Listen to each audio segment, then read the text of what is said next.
Hi, church family. Pastors Dan and Dell here. Feeling low in lockdown. Dell, I don't know if you feel low right now, but all of us have probably cycled through highs and lows during this time. Sometimes high, like we're glad to whatever have more time at home, or we got to spend more time with our family. And then that's for me like the very same thing. More time with the family also can be a low. So it can a wide spectrum, right? So when we do hit those low moments, and I know some people even were already facing in their life different types of depression or sadness over other events, and now this is a compounding element. How should we, how can we take those low feelings and go somewhere productive with them? What should we do when we feel like, you know, our soul is getting dark? I'm really glad you're bringing this up, Dan, because all of us are going low in lockdown. The reason for that is because our bodies are not moving, and we're at the same frequency. So most of our lives invite us into a much more active posture towards life, and so what happens is that as our bodies are sort of locked down in the lockdown, it affects our emotions. Sure. So anxiety, depression, lethargy, lack of motivation, all those feelings exist first as like something it's in our bodies. Hmm. And what it feels like in our bodies is paralysis. It feels like helplessness. So one of the things that we've got to do is channel the immobility into activity, and that can be done in a couple of ways. Like number one, you can actually move your body.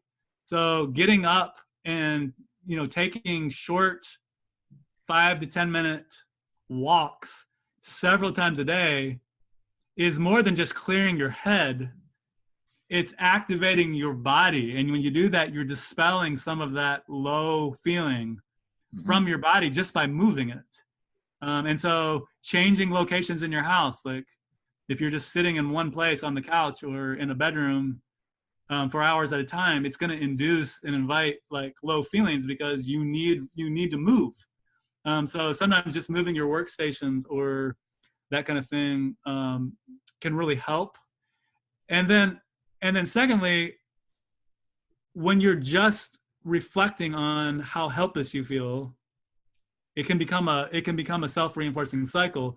And this is why I think moving your attention away from yourself sometimes to others, like what can I actually do here to bless, encourage, put myself into motion, to add value, to help, not only helps the person, but it actually helps us. Like I've noticed that when I'm able to, when I have a project in mind, when I'm actually doing something actively to call another person or to do an act of service or to think about how to do that, I experience a lift because for myself, I'm getting myself into motion, which again dispels those locked up feelings, those paralyzing feelings of like depression and discouragement.